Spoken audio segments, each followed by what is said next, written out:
Amazon looks good. Pull right in the 60-minute 9. This thing looks like it wants to rip faces off, man. This is probably the bullish. And as far as like the option flow goes, Amazon was one of the most bullish, and Tesla were looking good. Right at 37. Damn, that'd be pretty. Come on, give it to me. Order filled. All right, got that starter going there. I gotta take some profits here on this, man. Those contracts should rip faces off, man. I'm gonna sell a little bit here, pay myself here on this. Nice. All right, and move my stop.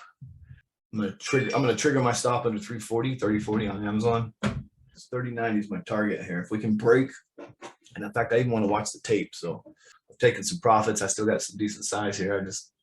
I can just rip into 90. I want to take profits again, and then I can just set a profit stop. But I don't want to miss being able to sell into strength there into 90. Order filled. Yeah, it's going to take a little profits there. They're up 450% right now.